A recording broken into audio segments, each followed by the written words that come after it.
See, you gotta tell me. What if it was the day that was really muddy? Where the fish can be? I'm coming to that right now. All right. There was days Pull that finger. when I was left, He can't talk without him. when I was left to have a piece of plywood with a Cobia on top of it just to see what it looks like. And that's what it was. I have been out there in some muddy places. But that's good. Because if you find that mud line out there, and you got a clear streak on the offshore side of it, you better damn sure hook that mud line. Because that's going to be, they're going to be 3 or 4 feet off that mud line, or they're going to be right neck into that mud line. Not too far. And I caught a lot of fish that way, just running the mud line. Why do you think Not knowing how deep it was. That's right. Okay. So what do you think makes them fish stay on that mud line? I think they can see better. Yeah. I mean, if they think about it, you know. Yeah.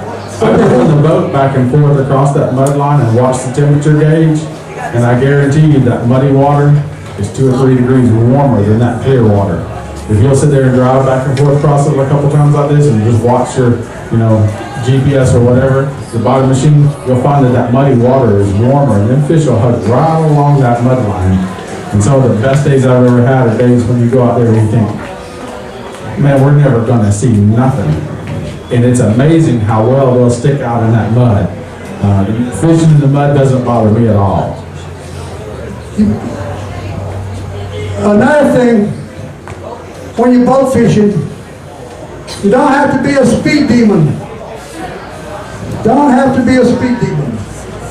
Just put it along, just, easy going. I know that last boat I had was a 36-foot rampage. As a matter of fact, I built that boat. I started with the hull down at the boat in Fort Walton. And I would go out there and fish all day long and never burn more than 45, 48 gallons of diesel fuel. And because when I left the pass, I was doing about 800. And that's exactly how I would fish to Pensacola.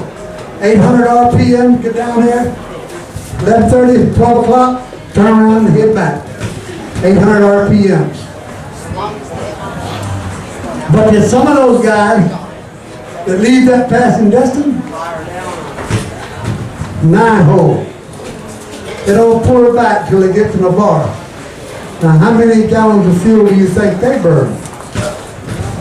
So tell me about sunglasses and cobia fishing.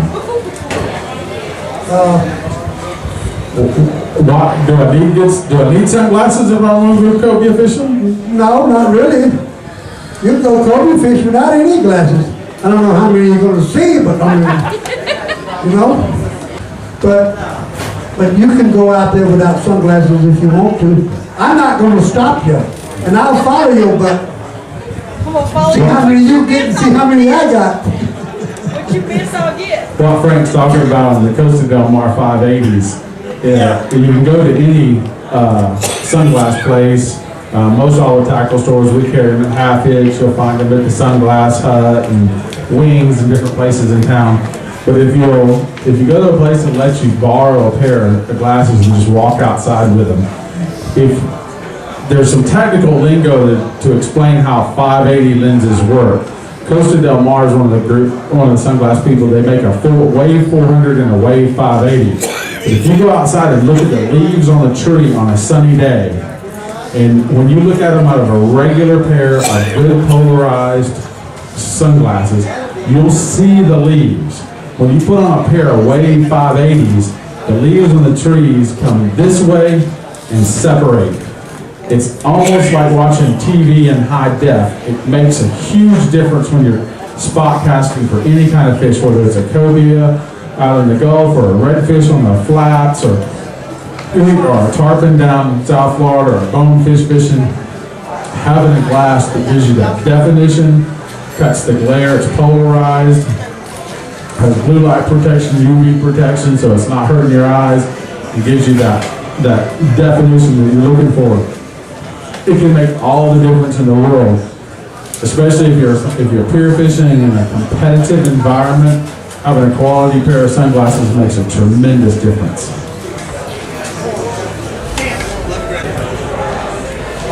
Does anybody have any questions before we go any further? Yes, sir. What's the best pier to fish? What's the best pier to fish? My choice is I'm gonna tell you, it's either gonna be Pensacola or Panama City right now. Once Navarre Pier opens, that'll be a really good pier. The reason that their piers are better than ours are relationship to the pass. Our pier is very close to the pass. As the fish come down the beach, they loop out around, and it takes them a while to get back to the beach. A lot of the fish don't actually hit the beach till they get down there to the El Matador condominium. So Pensacola, Navarre, and Panama City will be much better piers than Okaloosa Pier for cobia fishing, just because of the relationship of our pier to the pass. Yes, sir. Thank you. How many cobia people walk off, Frank?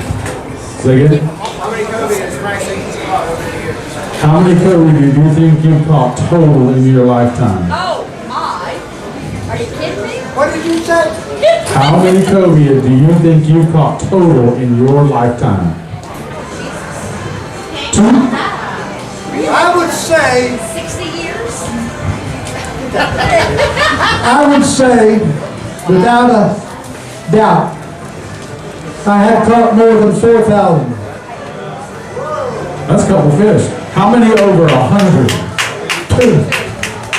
2 over 100. Yes, and I've caught a bunch of 90-pounders. All right.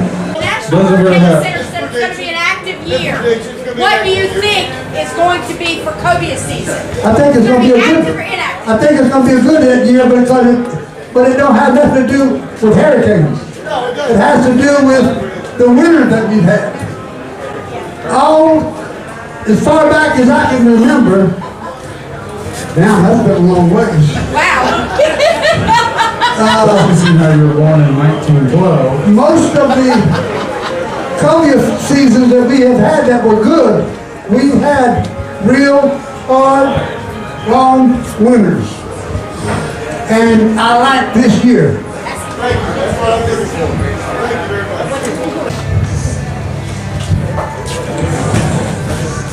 What else? What other secrets do you have for us, cobia fishing? What do we need to know? Everybody here is thirsty for knowledge. What else do we need to know for cobia fishing? Secrets that we can't live without. Can you hear that? Yeah. Rattlers. That's rattlers. That's right. I don't know how many of you use rattlers, but they work. The reason why I know they work is we've thrown the same colored jig with a rattler, without a rattler, and a fish. And every time the jig that's got the rattler on it will get the hit. We got a question: how do you rig the rattles? How do you rig these? Put it on the hook. Does it have a loop that goes on the hook? We're gonna show you. Oh, man. He can't go out to the crowd. He's stuck again. Go ahead, Daddy.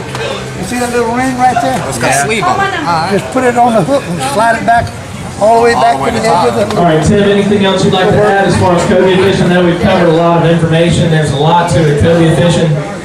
Captain Frank's done it for years and years and years, so there's tons. It's impossible to cover it in one night. We are going to hang around for a little bit and answer any more questions if you do have them. I got another. Go ahead. He's got another tip for us. Y'all turn this off again? No, you did. You did. Another thing. Hats. Yes. Do not wear a hat that is not dark under the bottom. White, orange, pink, no good. They cause a glare. If it's a dark blue or black, there's a lot less glare when you're looking over the water. All right. Well, I sure do appreciate it, guys. Y'all giving us tons of information. I can't thank Frank enough to come out here and share all of this wealth of knowledge with us from years and years of cobia fishing. I really appreciate it.